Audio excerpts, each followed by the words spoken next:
बड़े प्रसन्नता महाराज। एक बात अच्छे से सुन लीजिए, ध्यान रहेगा आपको।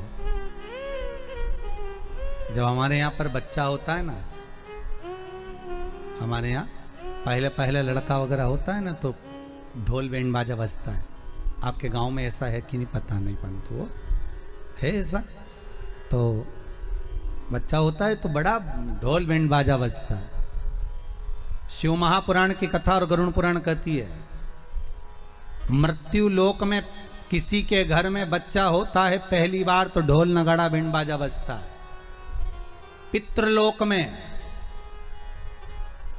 जब परिवार का कोई एक व्यक्ति भी शंकर की कथा को करवाता है, शिव महापुराण की कथा को करवाता है, तो पितृलोक में स्वयं भगवान विष्णु शंख का नाद करते हैं और कहते हैं धन्य है तेरे घर के बच्चे, जो तेरे घर के बालक, तेरे घर के बच्चे कोई शुभ कार्य कर रहे हैं। यहां तो अपन नगाड़े बजवा रहे, मां भगवान विष्णु नगाड़े बजा।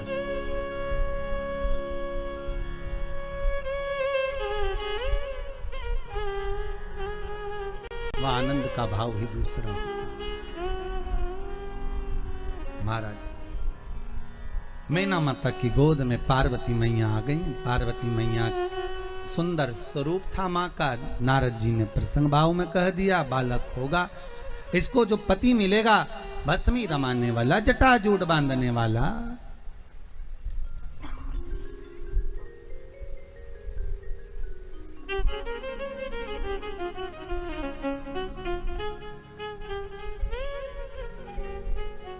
सबसे पहली भस्म, सबसे पहली भस्म शंकर भगवान पर किसने चढ़ाई थी?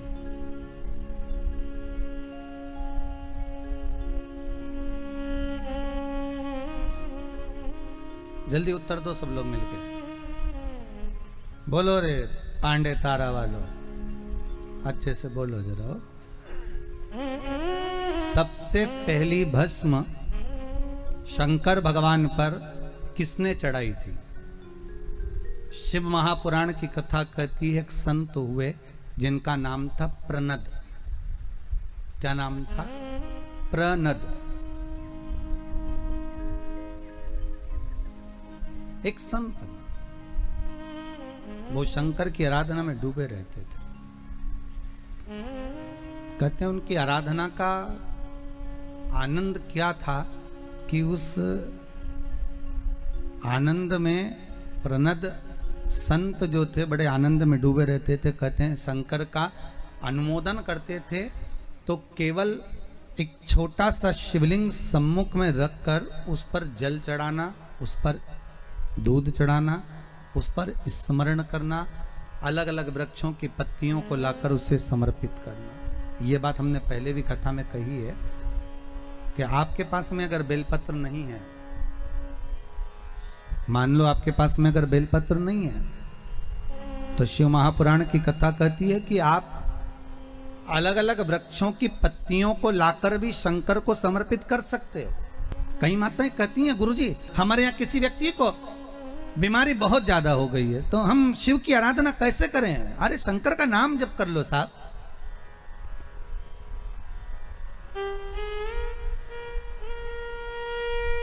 मंदिर भी नहीं जा सकते तो शिव का स्मरण तो करो, और अगर बेलपत्री ना मिले तो दूसरे वृक्ष की पत्ती ही समर्पित कर दो, पर करो।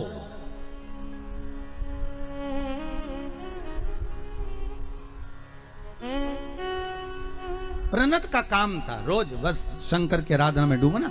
कई वृक्षों की पत्तियां तोड़ कर ले आते, शिव जी को समर्पित कर देते। इन्होंने इतना भजन करा, इतना स्मरण करा, इतना स्मरण करा, इतनी भक्ति को धारण करा, इतनी भक्ति को धारण करा।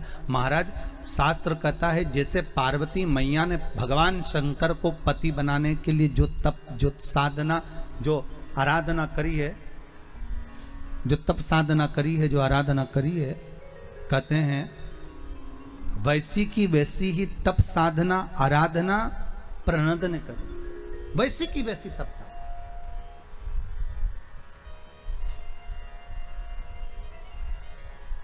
और बहुत ध्यान देना महाराज, कली काल के लिए वर्णन करेंगे। शंकर को रिझाने के लिए कौन से कलर के कपड़े पहने उससे मतलब मत रखना।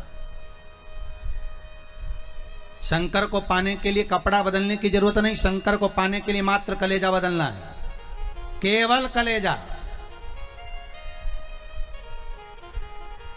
शिव मिल जाएगा।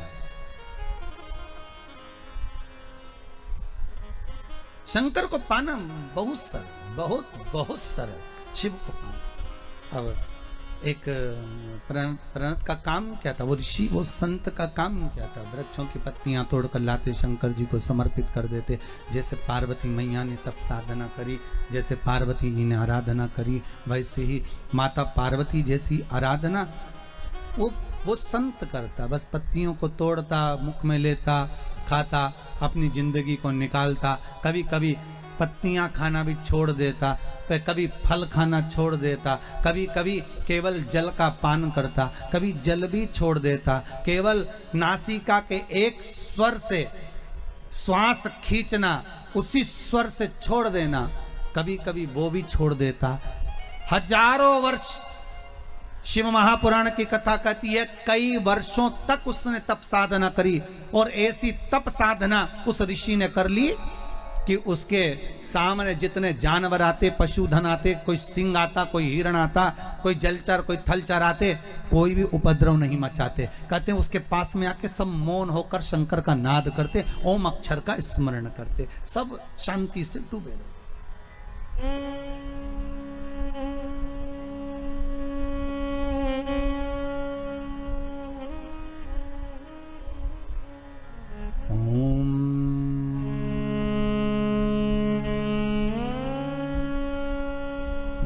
नमः शिवाय।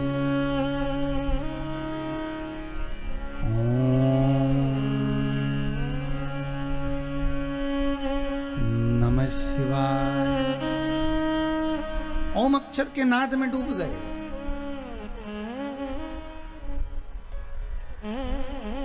एक दिन प्रणत पत्तियों को खाने वाला वो संत, वो ऋषि फल और पत्ती के सिवा कुछ नहीं खाता था। शंकर भगवान भी उससे इतने प्रसन्न थे कि जब ये जल चढ़ाता था शंकर जी सामने आ जाते थे।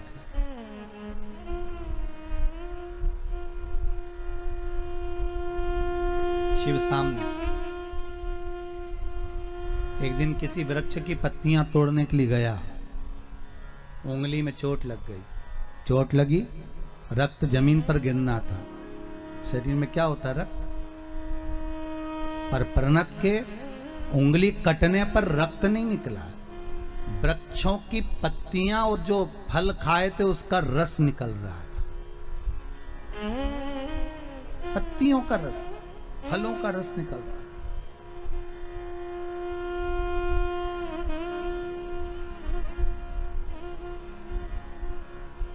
ऋषि के पास में जब उसने देखा कि मेरे रक्त में से, रक्त की जगह पर पत्तियों का रस और फल का रस निकल रहा है, बड़ा खुश हो गया। अब तप साधना करने के बाद अहंकार तो थोड़ा सा ही जाता है, थोड़ा सा। मेरा बहुत निवेदन रहा है हर बार, आज फिर करूंगा। आप कोई बहुत बड़ा आयोजन कर लो, बहुत बड़ा दान कर लो, बहुत बड़ा पुण्य कर लो, बहुत बड़ा सत्कर्म कर लो, बहुत बड़ा भजन कर लो, बहुत बड़ा स्मरण कर लो, पर तुम्हारे मन में अहंकार नहीं आना चाहिए। अहंकार आ गया कि मैंने करवाया, इतना बड़ा कोई नहीं करा सकता था, ऐसा कोई नहीं कर सकता था, तो तुमने जो कराया वो सब पानी में चला गया, उसका फल कुछ नहीं मिलता, उसका फल नहीं मिलेगा। शिव महापुराण का फल क्या है? अहंकार से विहीन हो जाइए। अभी दुर्गापुर में हम कथा कर आए हैं अग्रवाल जी के यहाँ, उनका दूसरी बार फोन आ गया, महाराज गुरुजी से कहो तारीख दीजिए कथा की। खुसरो कथा कर आए तो खुसरो वालों का फोन आ गया, गुरुजी से कहो तारीख दो दूसरी कथा की। शिव महापुराण का पुण्य फल अगर चाहिए, किसी यज्ञ का, अनुष्ठान का, भजन का, कीर्तन का, स्मरण का, कन्या भोज का, भंडारे का पुण्य अगर चाहिए, तो तुम्हारे मुख से यह नहीं निकलना चाहिए कि मैंने इतना बड़ा करा दिया। नहीं, कराने वाला शंकर था, करने वाला शंकर था, बाबा को कराना था, पूर्वजों की कृपा थी, कहीं हमारे माता पिता ने दया कर दी होगी, बाबा ने कथा कर दी होगी।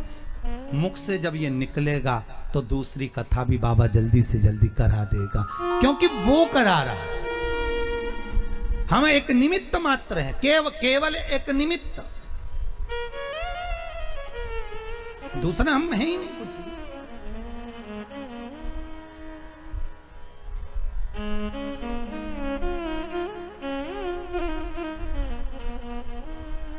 हम तो केवल एक निमित्त मात्र था। हमारे मेरे हाथ में से अब रक्त की जगह रस निकल रहा है। प्रणत को प्रसन्नता हो गई, ठहाका लगाकर हंसने लगा, खूब हंसा, खूब हंसा। अब उसको क्या हो गया था, धीरे धीरे जो संत का भाव था, तब साधना थी, भजन कीर्तन था, सब कुछ करा, पर थोड़ा सा उसको क्या आ गया था, जम के बोल दो, क्या आ गया, अहंकार आ गया कि मेरे शरीर से रक्त गायब हो गया। अब मुझ में इतना तप बल आ गया कि मेरे रक्त की जगह इन पत्तियों का, इन फलों का रस गिर रहा है। इन पत्तियों का रस गिर रहा, इन फलों का रस गिर रहा।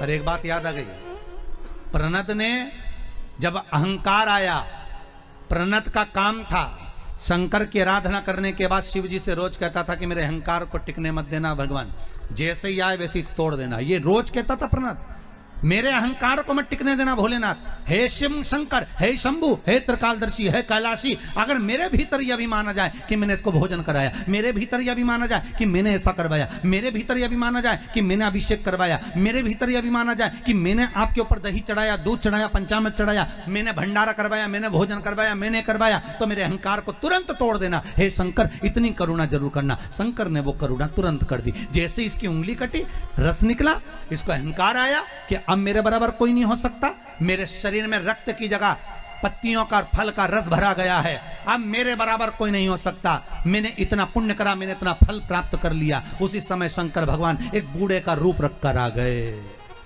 मेरा ओघड़दानी, मेरा त्रिकालदर्शी, मेरा कैलाशी, मेरा शंभु एक बुजुर्ग का रूप रखकर आ गया, एक बूढ़े का रूप रखकर आ गया। और बूढ़े का रूप रखकर प्रणत के सामने आकर बोले, ओ प्रणत। प्रणत बूढ़े को देखकर बोले, हे बाबा, तो मुझे जानता नहीं है,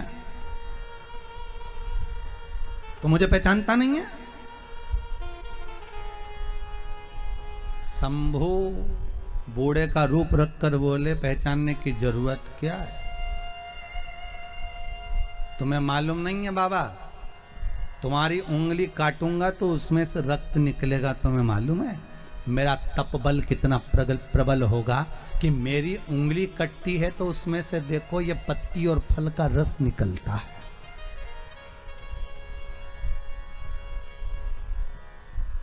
मेरा तप बल कितना प्रबल है।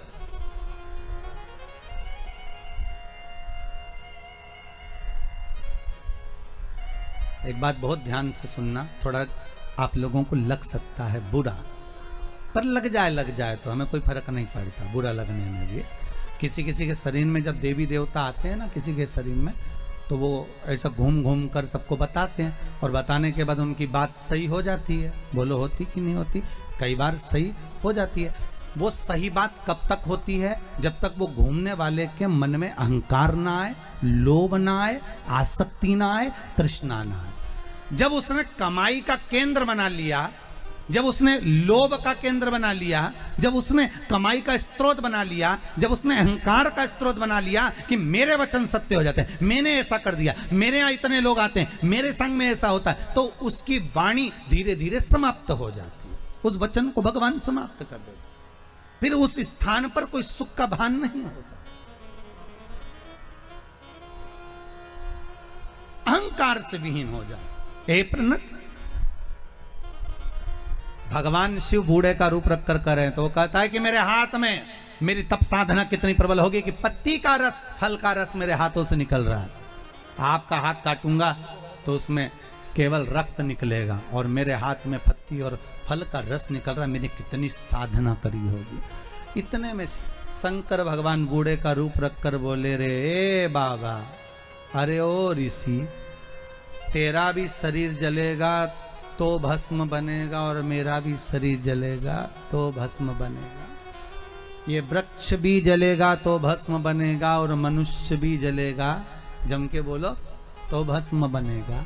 एक जानवर भी जलेगा तो भस्म बनेगा, एक पत्ती भी जलेगी तो भस्म बनेगा, एक तलातल भी जलेगा तो भस्म बनेगा, एक रसातल भी जलेगा तो, बोलते जाओ, भस्म बनेगा। एक पशु, पक्षी, जानवर, मनुष्य, जलचर, थलचर, वायुचर, कुछ भी जलेगा तो जलने के बाद केवल भस्म रह जाती है, उसके सिवाय कुछ नहीं रहता। शंकर भगवान के जब शब्द उस प्रनद ने सुने तो उसका अहंकार चले गया। क्या ऐसा होता है कि शरीर में भस्म रह जाती है? शंकर भगवान ने अपनी उंगली काटी और उसमें से भस्म निकलना जब चालू हुई, प्रणत के हाथ में आई। प्रणत ने उस भस्म को लेकर शंकर की उंगली को पकड़ लिया। मेरा महादेव मेरे सामने खड़ा है और मैं पहचान नहीं पाया, इतनी देरी कर दी मैंने पहचानने में। मेरा देव अधिदेव महादेव मेरे सामने और मैं पहचान नहीं पाया। शंकर भगवान अपने असली स्वरूप में आकर कहते हैं, अरे प्रणत, अहंकार जब सिर पर चढ़ जाता है तो भगवान पहचान में नहीं आता है। जब अहंकार जाता है तब शंभो को पहचान आ जाता है। प्रणत ने सबसे पहली भस्म भगवान शंकर को समर्पित करी थी। शिव महापुराण की कथा कहती है पहला भगत था जो शंकर को भस्म चढ़ाया। क्या नाम था उसका? जम के बोल दो, प्रणत। कभी कोई आपसे पूछ सकता है तो आप उत्तर दे सकते हो। भगत प्रणत ने भस्म शिव को चढ़ाई थी। और शंकर की भी भस्म आरती काशी में, उज्जैनी में होती है। शंकर जी की भस्म आरती हर जगह नहीं होती और हर जगह करना भी नहीं चाहिए भस्म आरती। आप शंकर जी की धूप आरती कर दो, अगरबत्ती की आरती कर दो, दिया की आरती कर दो, वस्त्र आरती कर दो, रतन आरती कर दो, आभूषण आरती कर दो, पुष्प आरती कर दो, रुद्राक्ष आरती कर दो, पर शिव जी की आरती, भस्म आरती हर कहीं नहीं करना चाहिए। भस्म आरती का प्रमाण जहां है वहीं पर करना चाहिए। हाँ, शिव जी की रुद्राक्ष आरती भी होती है। 1 मुखी से लेकर 14 मुखी रुद्राक्ष होते हैं। कितने मुखी तक होते हैं? जम के बोलिए। 1 मुखी से लेकर 14 मुखी रुद्राक्ष, जिसमें सर्वश्रेष्ठ रुद्राक्ष होता है 1 मुखी। 3 मुखी रुद्राक्ष बच्चों की पढ़ाई के लिए होता है। जो बच्चा पढ़ने में कमजोर होता है उसको 3 मुखी रुद्राक्ष पहनाया जाता है। 5 मुखी रुद्राक्ष घर के कार्यों को सफलता प्रदान करता है। कोई वस्तु घूम गई है, चाबी नहीं मिल रही, सोने की चेन नहीं मिल रही, कोई अंगूठी घूम गई, कहीं रखा गई, 5 मुखी रुद्राक्ष को चावल की कटोरी में घर के बीच सेंटर में ले जाकर रख दीजिए, खोई हुई वस्तु मिलना प्रारंभ हो जाती है। महाराज 7 मुखी रुद्राक्ष, कोई अगर बहुत गरीब से गरीब व्यक्ति है, ठेला चलाने वाला भी है, 7 मुखी रुद्राक्ष को धारण करता है तो संपदावान बनता है। 11 मुखी रुद्राक्ष, 12 मुखी रुद्राक्ष, 9 मुखी रुद्राक्ष, 10 मुखी रुद्राक्ष, ये बीपी, शुगर, ब्लड प्रेशर के लिए होते हैं। इनको हाथ में माताएं धारण करती हैं, पुरुष लोग पहनते हैं। रुद्राक्ष की महत्वता है। कभी कभी अगर मान लो घर में अगर क्लेश ज्यादा हो, अशांति हो, मन अच्छा नहीं लग रहा हो, या बीमारियां बहुत ऐसा लग रहा है कि कोई बड़ी बीमारी ना घेर ले, तो 5 या 7 दिन तक पानी के लोटे में एक रुद्राक्ष डाल दिया करो। कोई सा भी मुख्य रुद्राक्ष पानी के लोटे में डाल दिया और उस पानी को ले जाकर शंकर जी को चढ़ा दिया। अपना नाम बोलकर भगवान शिव का स्मरण कर कर ओम नमः शिवाय, श्री शिवाय नमस्तुभ्यम या महामृत्युंजय मंत्र का स्मरण कर कर आप शंकर को चढ़ा 5-6 दिन चढ़ाओ। आपके मन को अच्छा लगने लगेगा, मन को शीतलता लगेगी, मन को आनंद आएगा।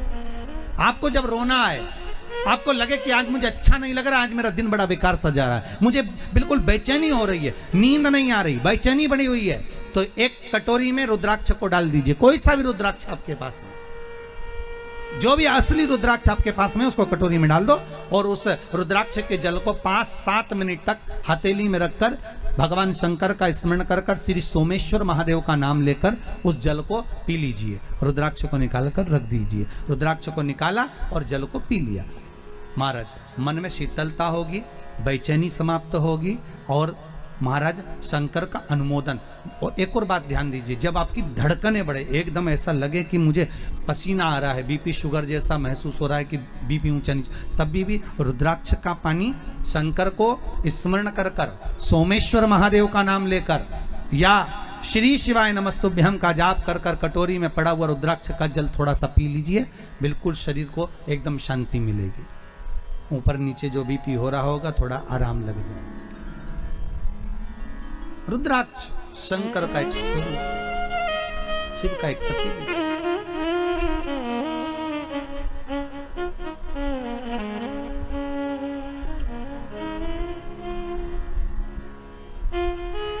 शिव का स्मरण करने कहा,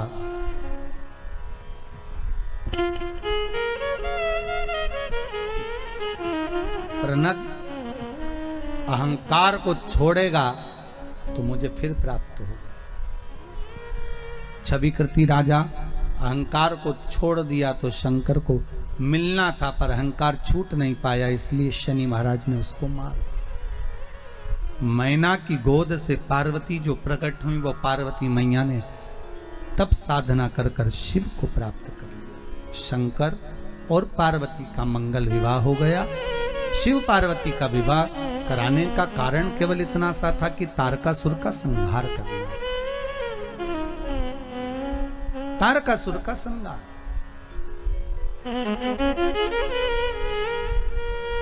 भगवान शंकर के तेज पुंज से गंगा के जल से कार्तिकेय जी का प्रागट्य है। पार्वती जी की बड़ी बहन है गंगा, हिमालय राज की बड़ी पुत्री गंगा। कहते हैं जब पार्वती का लेखन स्वयं देव ऋषि नारद ने कहा कि इसको ऐसा पति मिलेगा, ऐसा मिलेगा, और नारद जी ने कहा यदि ये शंकर का स्मरण करे तो शिव पति मिल जाए। गंगा जी ने अपने कानों से सुन लिया कि शंकर ऐसे हैं, क्यों ना मैं उनका अनुमोदन करूं। पार्वती से ज्यादा तप गंगा जी ने करना प्रारंभ कर दिया। इतनी तप साधना गंगा जी ने करी, इतनी तप साधना करी। एक दिन पार्वती को मालूम पड़ गया कि मेरी बड़ी बहन गंगा शंकर जी को रिझा रही है और मैं भी शंकर को रिझा रही हूं, शंकर तो एक के पति बनेंगे। फिर गंगा रिझा रही तो क्या होगा। पार्वती जी ने थोड़ा सा छल कर दिया। और छल क्या करा, पार्वती जी ने, छल तो नहीं कहेंगे, पार्वती अपनी सहेली से कहने लगी, अरे सखी, अरे ओ सखी, मैंने सुना है कोई संत अगर अपने दरवाजे पर से निकले, एक लोटा पानी भरकर संत के ऊपर डाल दो तो संत प्रसन्न हो जाते हैं। गंगा जी ने कान लगाकर सुन लिया। इसलिए जीजियों आपसे भी निवेदन है, कभी किसी की यहां कान लगाकर मत सुनना हो। गंगा जी की हालत देखो क्या कर दी वो पार्वती जी ने कान लगाने के चक्कर में। केवल कान लगाने के चक्कर में गड़बड़ हो गई। कभी कभी हो जाता है।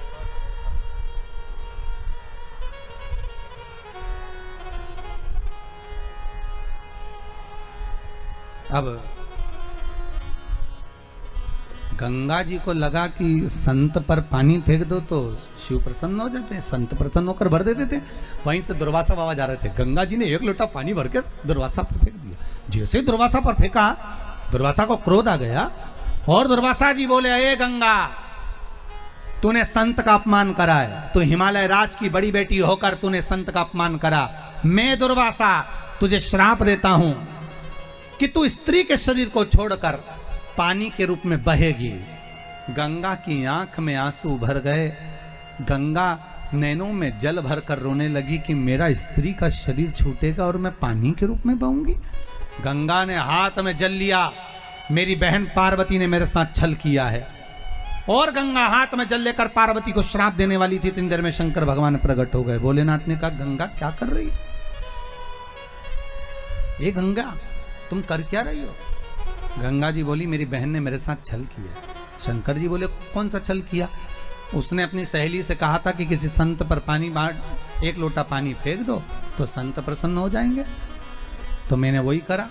तो शंकर भगवान बोले, पार्वती ने तुझसे कहा था कि पानी भर के फेंक दो? नहीं। तो तूने कैसे सुना? तो क्या मैंने कान से सुना? शंकर जी बोले पार्वती ने अपनी सहेली से बोला था तो तुझे कान लगाने की क्या जरूरत थी? जब दो सखियां, कोई पति पत्नी, कोई भाई भाई, कोई कुटुंब का व्यक्ति, कोई बेटा माता पिता, कोई आपस में बात कर रहे हो तो बहू क्यों कान लगाकर सुन रही है? तुझे क्या करना? क्यों सुना जाए?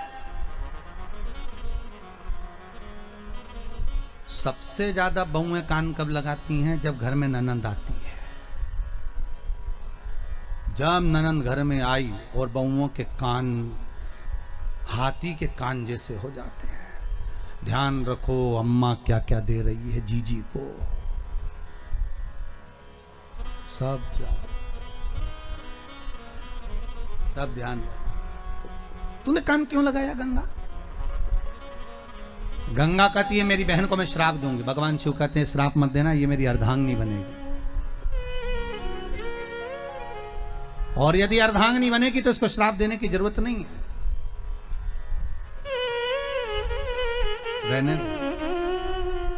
गंगा जी कर रही हैं तो आप मेरे पति नहीं बनेंगे? शंकर भगवान बोले नहीं। शिव जी कहते हैं गंगा मैं तुझे विवाह नहीं करना चाहता। गंगा कहती है मैंने कौन सा पाप करा? जितना तप पार्वती ने करा उतना तप मैंने करा, फिर आप मेरे से विवाह क्यों नहीं करना चाहते? शंकर भगवान कहते हैं गंगा मैं तुझसे विवाह नहीं कर सकता। क्यों? भगवान शिव कहते हैं गंगा तुझसे इसलिए विवाह नहीं कर सकता क्योंकि तूने पार्वती से ज्यादा तप करा है, तूने पार्वती से ज्यादा साधना करी है, तूने पार्वती से ज्यादा मेरा स्मरण करा है। तो गंगा कहती है फिर तो मैं तुम्हारी अर्धांगिनी बन सकती हूँ। शंकर भगवान कहते हैं गंगा तूने इतना तप करा है कि मैं तुझे अपने साथ में अपनी अर्धांगिनी बनाकर पास में नहीं बिठाना चाहता। गंगा मैं तुझे अपने सिर पर बिठाना चाहता हूँ, इसलिए मैं तुझे विवाह नहीं करना चाहता, मैं तुझे अपने मस्तक पर बिठाना चाहता। गंगा की आंख में आंसू थे। भोलेनाथ जी ने पूछ लिया अब क्यों रो रही है? मेरे सिर पर बैठेगी, अब तो तुझे रोना ही नहीं चाहिए। अगर तू मेरी पत्नी बनती और मेरे सिर पर बैठती तो लोग क्या कहते कि बताओ अपनी लुगाई को सिर चढ़ा लिया।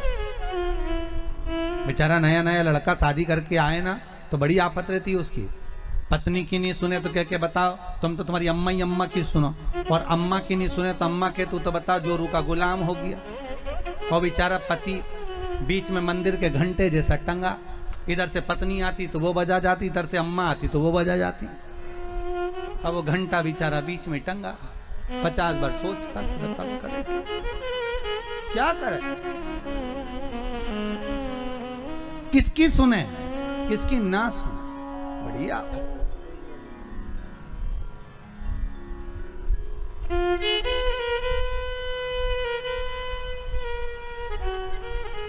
अब गंगा मैं तुझे सिर पर बिठाऊंगा। गंगा रो रही, तू रो क्यों रही है? मैं आपसे कुछ वर मांगना चाहती हूँ। शिव जी बोले मांग ले, तुझे क्या चाहिए? गंगा कहती पहला वर दीजिए, जब तक किसी की अस्थियां गंगा के जल में पड़ी रहेगी तब तक वो जीवात्मा बैकुंठ में पड़ी रहेगी। शिव जी ने कहा तथास्तु। दूसरा वर मांग ले। गंगा कहती है मुझे दूसरा वर दीजिए, आपका और मेरा नाम एक साथ चले, मैं इतना चाहती हूँ। शिव जी ने कहा तथास्तु। जो गंगा नहाएगा वो हर हर गंगे कहेगा, मेरा नाम तेरे नाम से जुड़ा जाएगा। फिर शिव जी ने कहा ये 2 वर तो तूने मांग लिए, तीसरा वर मैं अपनी तरफ से देता हूं गंगा। मेरे बच्चे पार्वती के गर्भ से प्रकट नहीं होंगे, मेरे बच्चे तेरे जल से प्रकट होंगे, तेरे जल से मेरे बच्चे प्रकट होंगे। और शंकर भगवान के 6 पुत्र गंगा के जल से प्रकट हुए। वो बालक 6 जब एक साथ प्रकट हुए तो रोने लगे, एक साथ दूध पिए, एक साथ रोए, एक साथ पानी पिए। गंगा मैया बड़ी परेशान हो गई। गंगा जी ने उसी समय पर कृतिकाओं को बुलाया। कृतिकाओं, अरे संतों की पत्नियां आओ और हमारे इन बच्चों का पालन करो। कृतिकाएं भी परेशान हो गई तो कृतिकाओं ने विचार करा ये 6 अलग अलग है, इनको एक कर दे तो कैसा रहेगा। सारी संतों की पत्नियों ने 6 बालक को गंगा के घाट पर सुलाया, हाथ में जल लिया। अगर हमारा पतिव्रता धर्म का पालन हम करते हैं हमारा सातित्व पक्का है, हमने अगर पति को परमेश्वर माना है तो ये 6 की 6 बालक एक हो जाएं। और इन्होंने हाथ में जल लेकर जो छोड़ा, 6 बालक एक हो गए, मुख 6 हो गए, बालक एक हो गया। कृतिकाओं ने एक करा, इसलिए उसका नाम कार्तिकेय हो गया। क्या नाम पड़ गया? एक बालक। अब कार्तिकेय महाराज प्रकट हो गए। देखो शंकर भगवान के 6 लड़के गंगा के जल से, 5 लड़की गंगा के जल से, गंगा के जल से, भगवान शिव के। शिव आराधना का फल ही है ये। जाओ कार्तिकेय, मां जगत जननी जगदम्बा माता पार्वती कह रही है कार्तिकेय जाइए और जाकर तारकासुर का संहार करो। तारकासुर को मारने के लिए उसी समय पर कार्तिकेय जी निकल जाते हैं, पर माता कहती है कार्तिकेय सुनो, जाओ मना नहीं है, संहार करो, तारकासुर का मना नहीं है। पर तारकासुर ने शंकर की आराधना बहुत करी है, शिव की अर्चना बहुत करी है, इसलिए उस तारकासुर को ज्यादा तड़फन ना हो इसका भान रखिएगा। कार्तिकेय जी ने तारकासुर का संहार करा। देवताओं ने पुष्पों की वृष्टि करी, गंधर्व गान करे, अप्सराएं नृत्य करी, चारों तरफ आनंद स्थापित हुआ, चारों तरफ आनंद की लहर छा गई। तारकासुर का संहार हो गया और तारकासुर का जब संहार हुआ, देवता चहुदिश आनंद ही आनंद स्थापित करते हैं। श्री कार्तिकेय महाराज की जय। हर हर महादेव, हर हर महादेव, हर हर महादेव। हर भगवान शिव की पावन कथा। आज कौन से दिन की कथा है? चौथा दिन की। कितना और बचा है? 3 ही बचे हैं, 3 दिन और बचे हैं। आज चतुर्थ दिवस का विराम होगा। 5वें दिन की कल आनंदमय कथा का रसास्वादन करेंगे। अभी गणेश जी महाराज का जन्म महोत्सव भी आनंदमय हो जाएगा। कल कथा में 5वें दिन की कथा में प्रवेश करते हुए भगवान शिव आनंद की राशि है, भगवान शंकर आनंदमय। श्री कार्तिकेय महाराज जब आनंद के साथ पधारे, देखा कार्तिकेय बाबा ने, मैया ने आरती उतारी आज कार्तिकेय जी की, क्योंकि कार्तिकेय ने सबसे बड़ा काम एक करा था कि तारकासुर का जो संहार किया था, उस तारकासुर के संहार में एक बात का ध्यान रखा था कार्तिकेय ने कि तारकासुर के हृदय में बाणों को नहीं चलाया था, क्योंकि उसके हृदय चित्त में शिव समाया हुआ था। उसके हृदय चित्त में शंकर बैठा हुआ था। और बहुत ध्यान दीजिएगा, महाराज बहुत सुंदर बात कही है। किसी ने लिखा था, कहीं हमने पढ़ा था कि अगर इस दिल को महादेव के सामने खोल दोगे तो ये दिल फिर हॉस्पिटल में नहीं खोला जाएगा।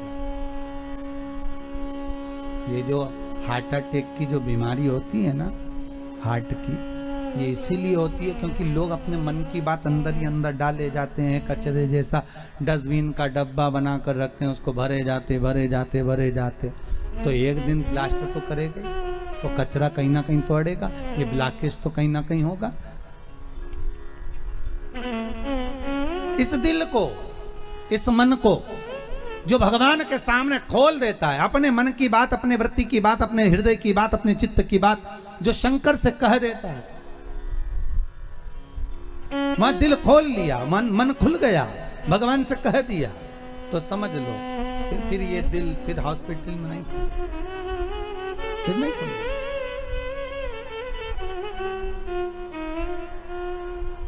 शिव उपासना में, भगवान शंकर के अनुमोदन में, शिव के स्मरण में इस मन को लगा देना, चित्तवृत्ति को रमा देना, यही शंकर का एक आनंद है।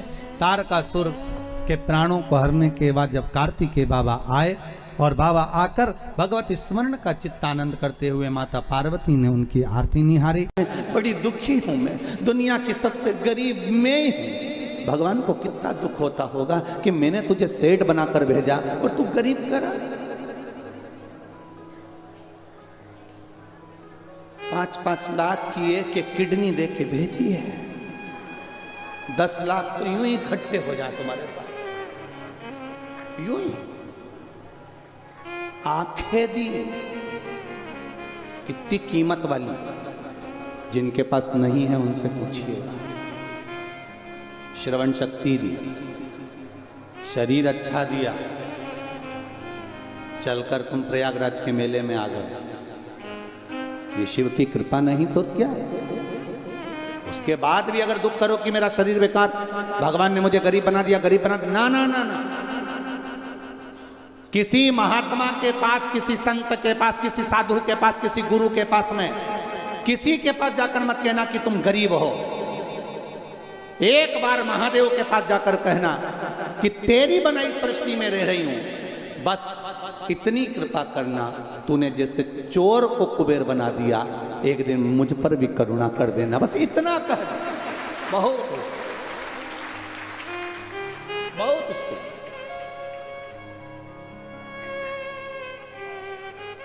कितना कीमतवान शरीर है।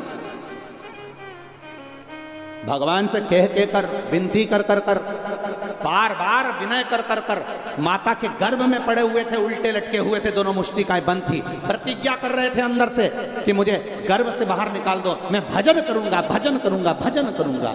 जैसे ही गर्भ से निकले, मैं तो भोजन करूंगा, भोजन करूंगा, भोजन करूंगा।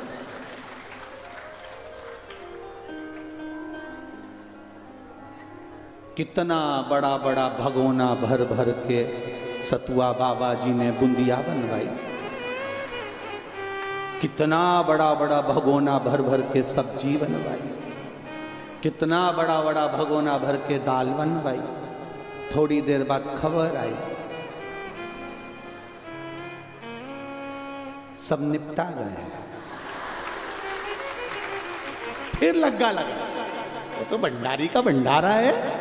सतुआ बाबा, ये सतुआ बाबा आदरणीय महाराज जी का, जो महाराज जी के जो गुरु जी हैं, परम पूज्य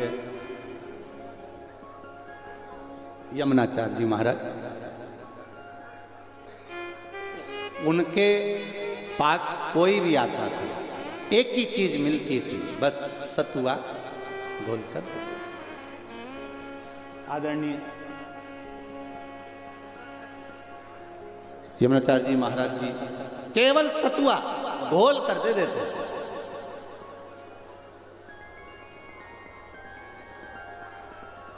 पर वो महाराज जी ने, गुरु जी ने ऐसा नियम बना दिया कि आज भी वो सत्तू कमाल कर जाता है।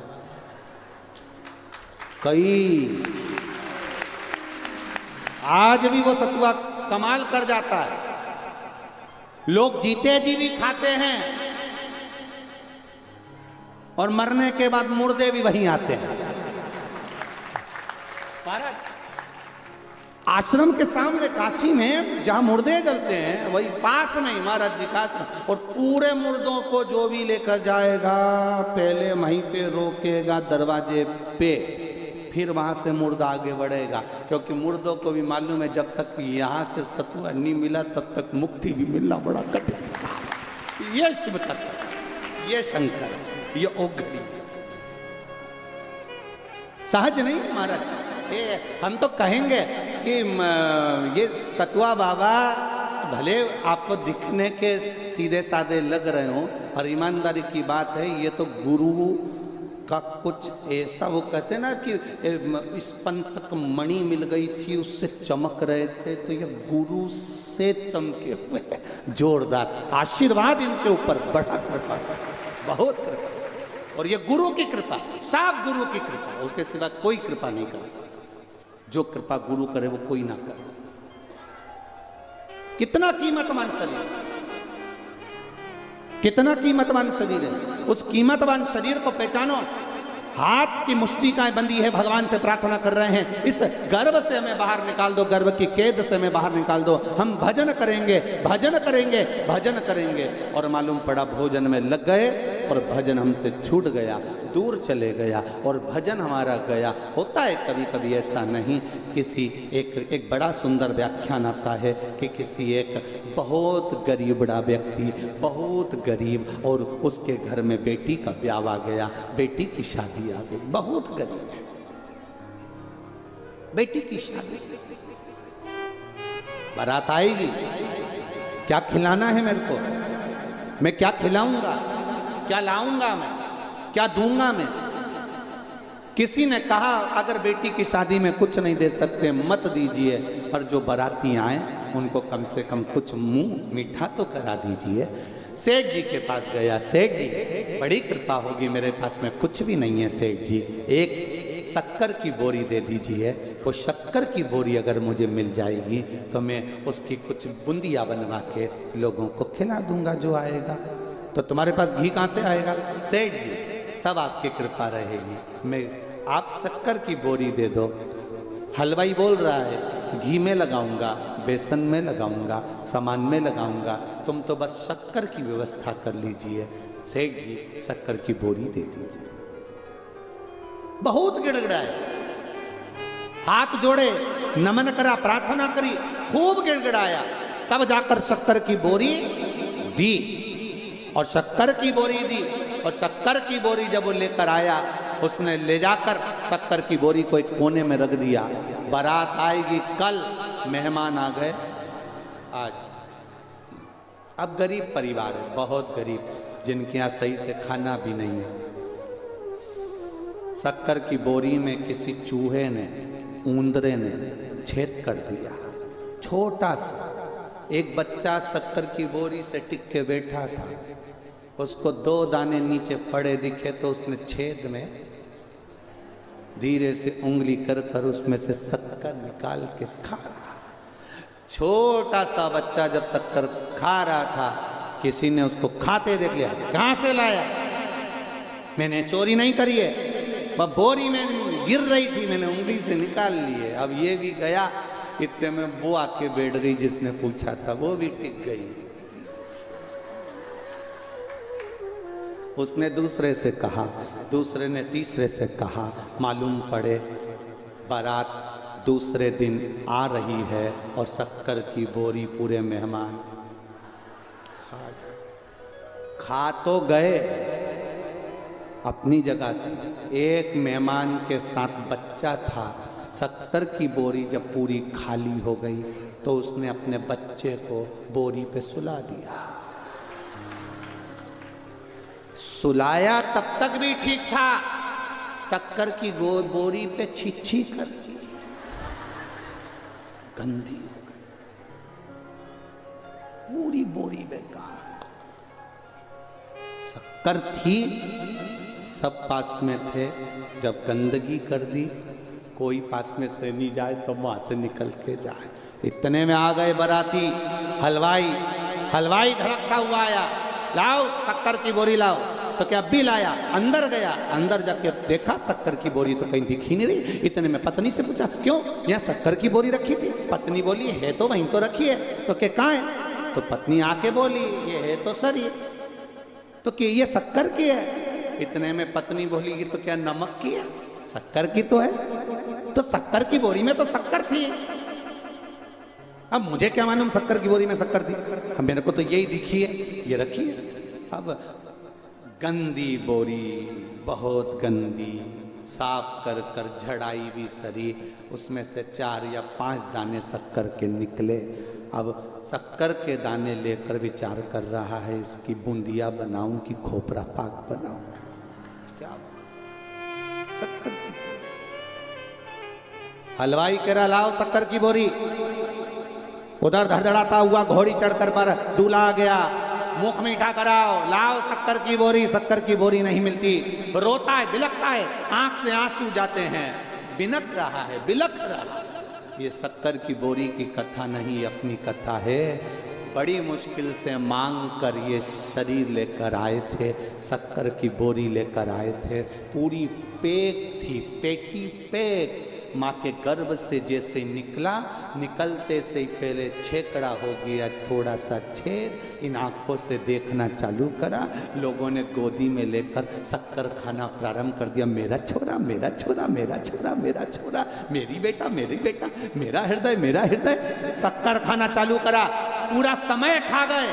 जन्म लिया उस दिन से लेकर मरा तब तक लोग कहते रहे मेरा पिता, मेरा भाई, मेरा बंधु, मेरा सखा, मेरा कुटुंबी, मेरा रिश्तेदार, मेरा नातेदार। और आया समय जब यमराज बंदी बनाने के लिए आया, तब श्वास पूरी 21,600 श्वास जो रोज निकल रही थी, वो सारी श्वास खत्म हो गई। शक्कर की बोरी एकदम खाली हो गई। अब श्वास खत्म हो जाती है, शरीर पड़ जाता है, तो लोग उसके पास जाते हैं क्या? अरे बोलो तो सही, शक्कर की बोरी एकदम खराब हो गई, एकदम खराब, गंदी।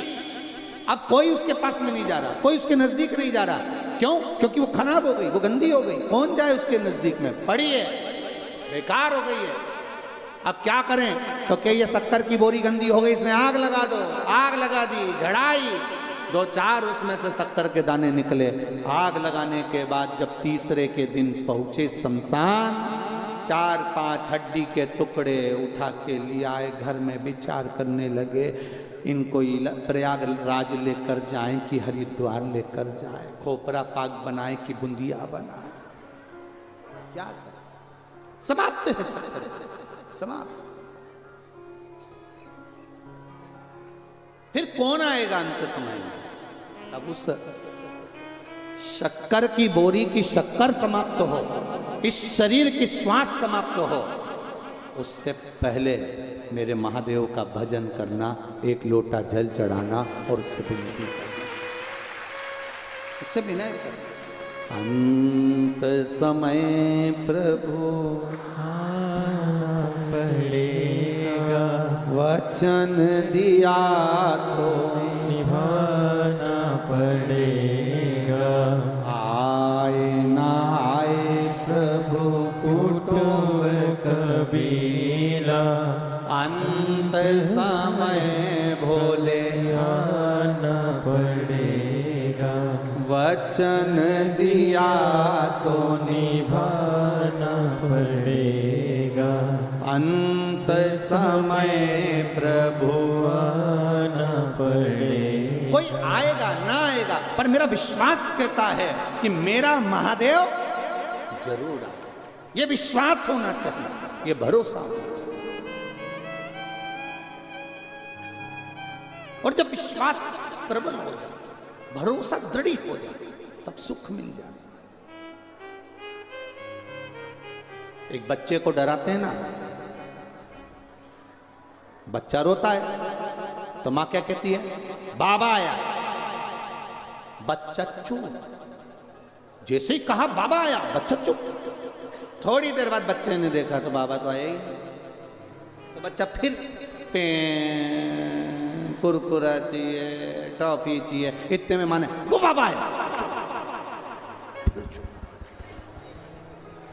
उसने आधा 1 घंटा फिर देखा, कोई नहीं आया, फिर चालू।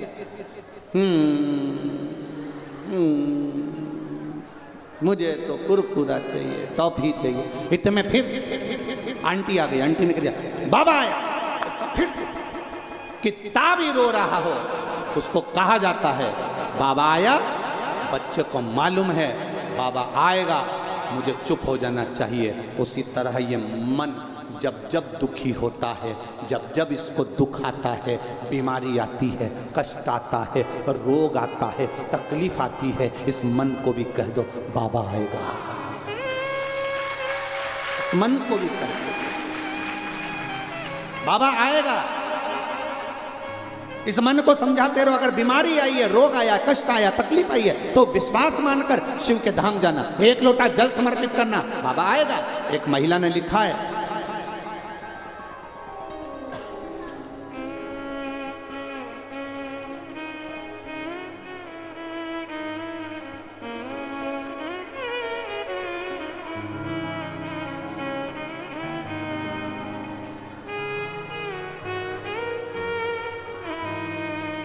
प्रयागराज बमरोली से मंजू पाठक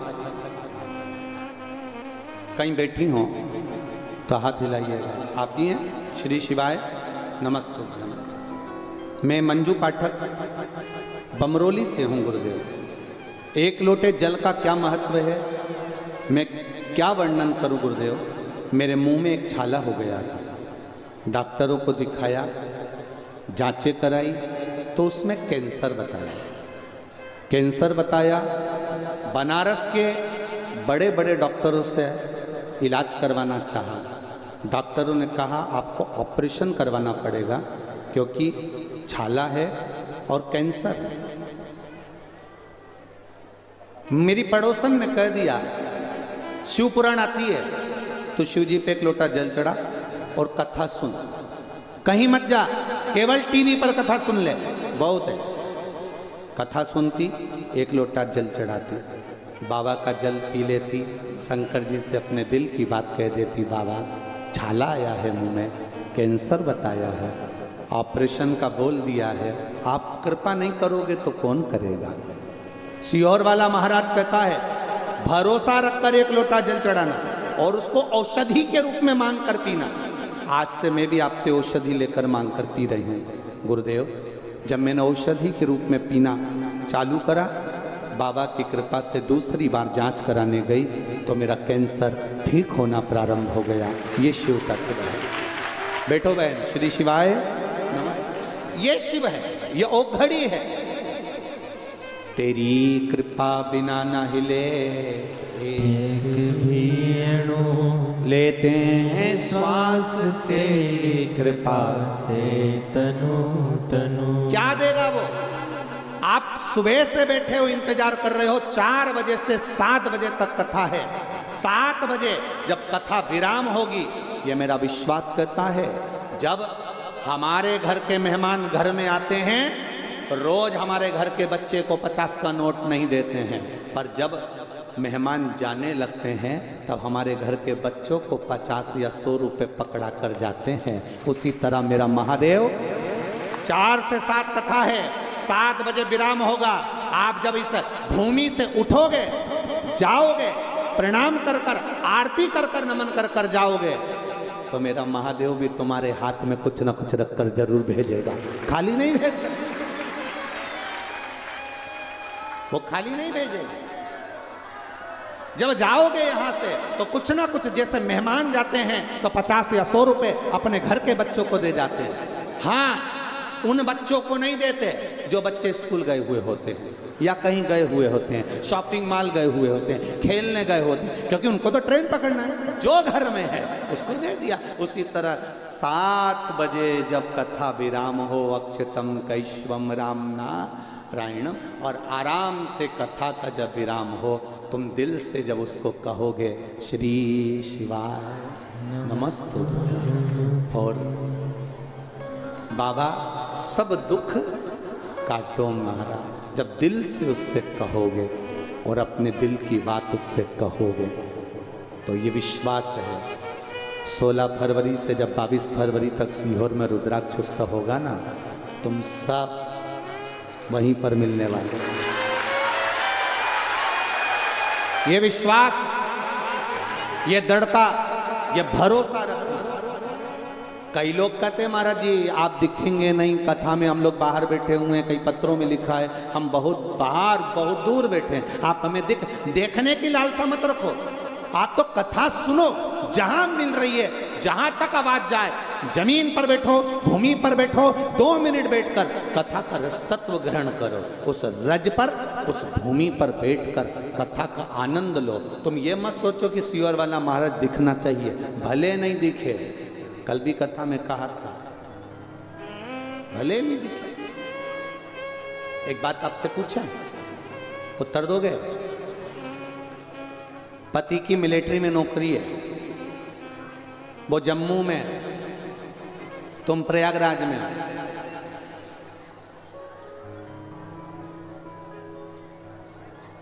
अब यहां तैयार होती हो, चोटी वोटी करती हो, तो मांग में सिंदूर भरती हो कि नहीं भरती हो?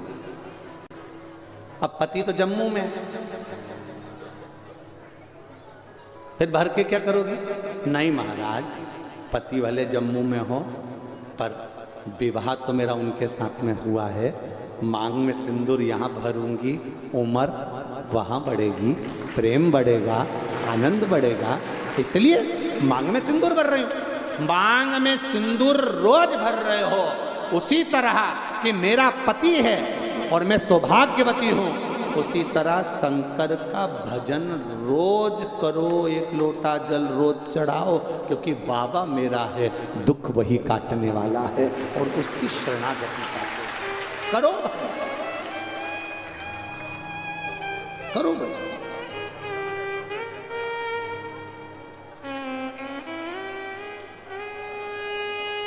महाराज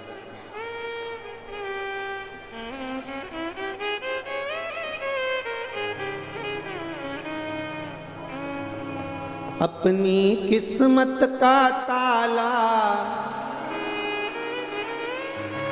पर एक बात अच्छे से सुन लो तुम पहले तो, एक ये लाइट, एक इधर वाली लाइट, ठीक है, इन दोनों से दूर रहना, और तीसरा ये कैमरे होने लगे इनसे हो, निवेदन है आपसे। तो गाय नहीं तो कथा चलने लगे, क्या विचार है? और आसपास वाली माताओं का ध्यान रखना, कई माताएं अपनी जगह बनाने के चक्कर में इतनी तेज इधर उधर, अब उसके चक्कर में इतनी सारी जगह बना लेती है और अपनी पड़ोसन को नाचते नाचते इशारा कर देती है, वो बाजू में आके बैठ जाती है। तो बड़ी तुम्हारे कारण बड़ी आफत है वो। जिसकी भी पहचान वाली दूर बैठी है तो तुम इशारा मत करना, अब उतनी देर में तो बच्चे बाजू में, और बच्चों का भी ध्यान रखना, नहीं तो तुम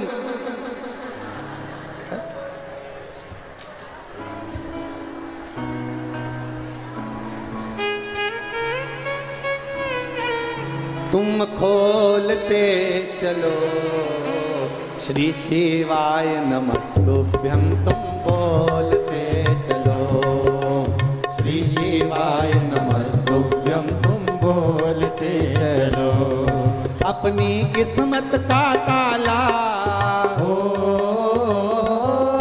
अपनी किस्मत का ताला तुम खोलते चलो, अपनी किस्मत ताला तुम खोलते चलो, श्री शिवाय नमस्तुभ्यं, तुम बोलते चलो, श्री शिवाय नमस्तुभ्यं, तुम बोलते चलो अपनी किस्मत का ताला तुम खोलते चलो, अपनी किस्मत का ताला तुम खोलते चलो, श्री शिवाय नमस्तुभ्यं, तुम बोलते चलो, श्री शिवाय नमस्तुभ्यं, तुम बोलते चलो, श्री शिवाय नमस्तुभ्यं, तुम बोलते चलो, श्री शिवाय नमस्तुभ्यं, तुम बोलते चलो।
जय हो मोनी बाबा जी की जय हो।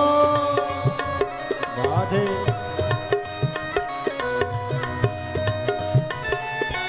श्रीपाल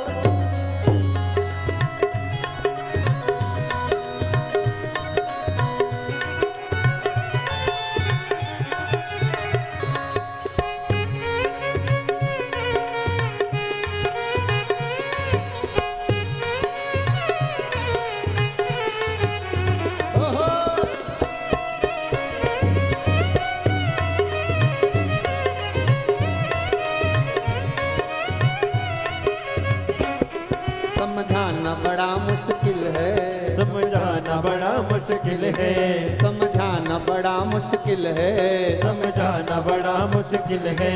आखिर वो दर्द दिल है, आखिर वो दर्द दिल है, आखिर वो दर्द दिल है, आखिर वो दर्द दिल है।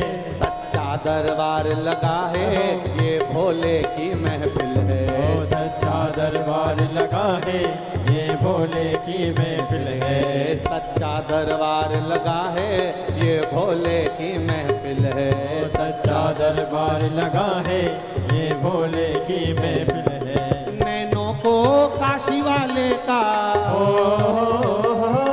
नैनों को डमरू वाले का,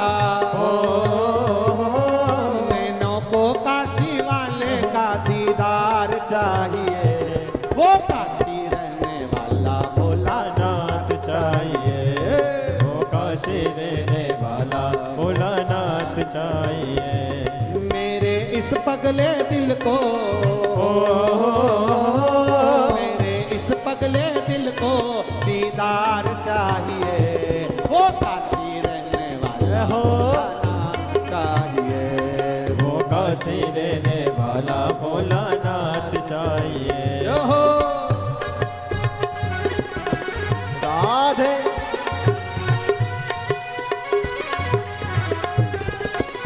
महाकाल भगवान की जय हो।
अपनी किस्मत का ताला,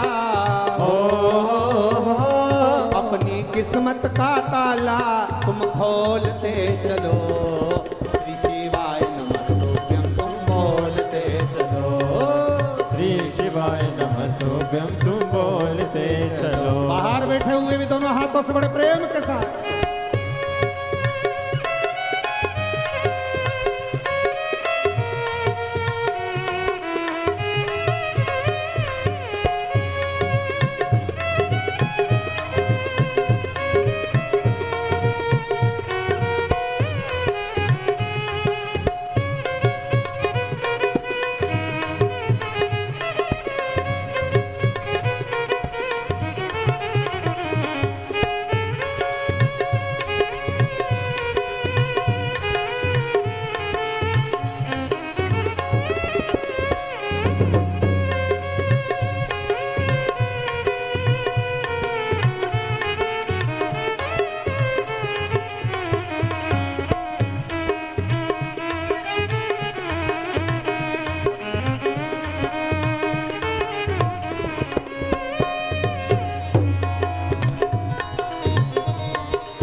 मुश्किल है, समझाना बड़ा मुश्किल है, आखिर वो दर्द दिल है, आखिर वो दर्द दिल है, समझाना बड़ा मुश्किल है, समझाना बड़ा मुश्किल है, आखिर वो दर्द दिल है, आखिर वो दर्द दिल है।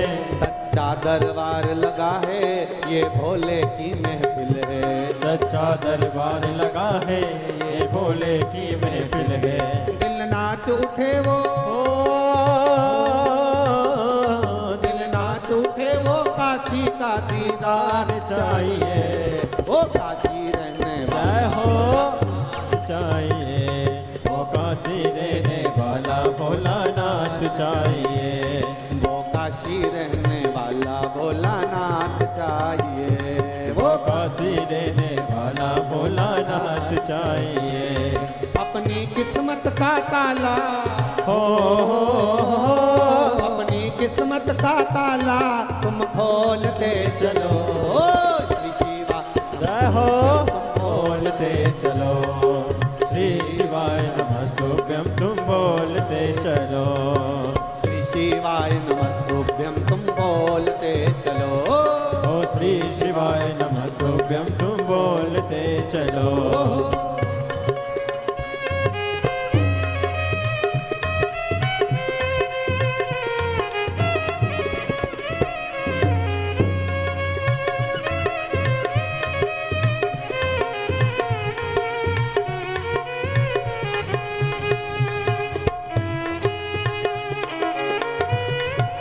शंभो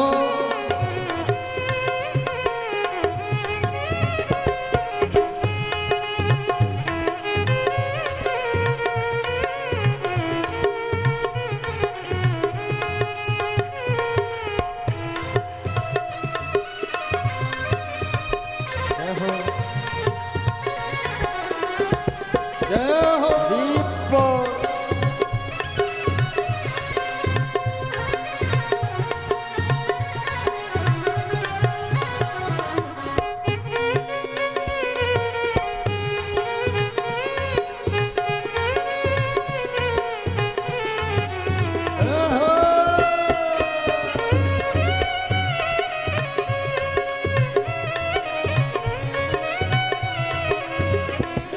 अपनी किस्मत का ताला तुम खोलते चलो, अपनी किस्मत का ताला तुम खोलते चलो, ओ श्री शिवाय नमस्तुभ्यं तुम बोलते चलो, श्री शिवाय नमस्तुभ्यं तुम बोलते चलो, ओ श्री शिवाय नमस्तुभ्यं तुम बोल। कथा सुनने के बाद मेरे चैनल को लाइक और सब्सक्राइब करना ना भूलें। हर हर महादेव।